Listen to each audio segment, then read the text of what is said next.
Jai Shri Ram Jai Mata Di.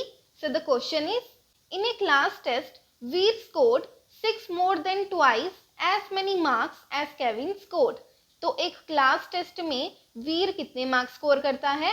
जितने भी marks Kevin ने स्कोर करे हैं, जब आप उन मार्क्स के ट्वाइस में 6 ऐड कर देंगे, यानी कि फॉर एग्जांपल अगर केविन क्लास टेस्ट में 20 मार्क्स स्कोर करता है, तब आप इसके ट्वाइस में अगर आप 6 ऐड कर देंगे, यानी कि 40 + 6 = 46 मार्क्स वीर क्लास टेस्ट में स्कोर करता है। आगे बोल रहे हैं, if one of them had scored 4 more marks, their total score would have been 40। यानी कि अगर वीर या फिर केविन में से कोई भी एक पर्सन 4 मार्क्स भी ज्यादा स्कोर कर लेता, तब उन दोनों के जो स्कोर है उनका टोटल 40 हो जाता। ठीक है, तो हमें यहाँ पे इस क्वेश्चन में 2 इंफॉर्मेशन गिवन है, हम इनसे लीनियर इक्वेशन बनाकर इस क्वेश्चन को सोल्व कर देंगे।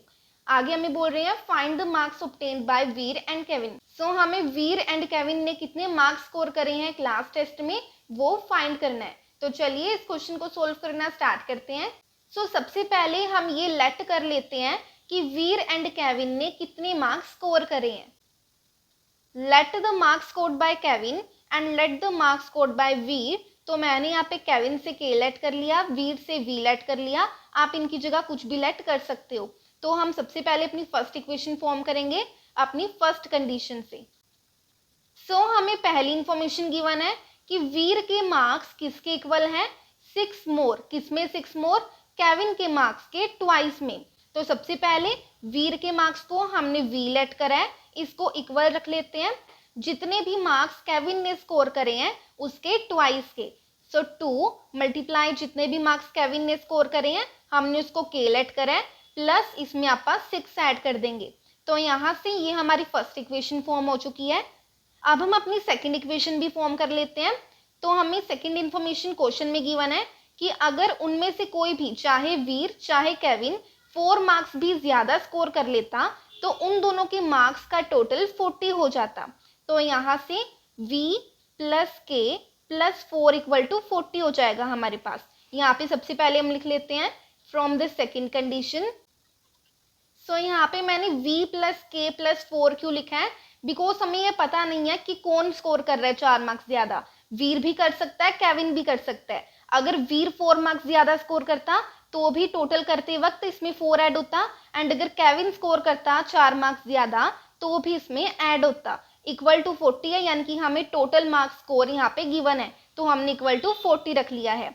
अब हमारे पास हो जाएगा v + k = 40 - 4 विच इज 36। तो यहाँ से ये हमारी सेकेंड इक्वेशन फॉर्म हो चुकी है। सो अब हम इन दोनों इक्वेशन को सोल्व करके v एंड k की वैल्यू निकाल लेंगे। एंड हमारे लिए इजी क्या होगा कि हम सब्सटीट्यूशन मेथड का यहाँ पे यूज करें, बिकॉज हमें यहाँ पे v की वैल्यू पहले ही दे रखी है कितनी है, तो हम इस v की वैल्यू को अपनी सेकेंड इक्वेशन में सब्सटीट्यूट कर देंगे। तो यहाँ पे मैं लिख देती हूँ, substitute the value of v from equation 1 into equation 2। तो हमारी इक्वेशन 2 क्या है? v + k = 36। तो यहाँ पे v की जगह हम ये वाली वैल्यू पुट कर देते हैं जो कि है 2k + 6। इसे ब्रैकेट में रख देते हैं, +k = 36। सो यहाँ पे हमारे पास आ जाएगा 2k + 1k 3k + 6 = 36। 3k = 6 को हम यहाँ पे ले जाएंगे राइट हैंड साइड पे। सो 36 - 6, यहाँ पे हमारे पास 3k इक्वल हो जाएगा 30k। तो यहाँ से हमारे पास k की वैल्यू आ जाएगी 30/3 विच इज 10। तो हमने k किसको लेट करा था?